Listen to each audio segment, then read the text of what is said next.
In this video, I want to talk about how you can use a trading voucher on Webull.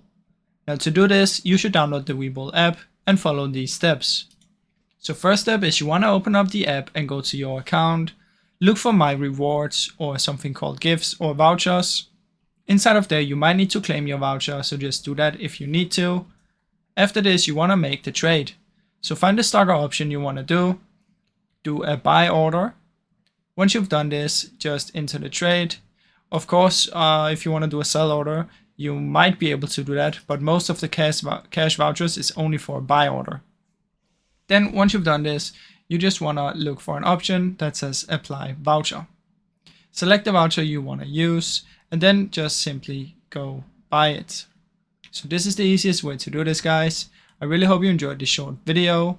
If you did, please leave a like and subscribe, as it helps me out a ton. Thank you so much for watching.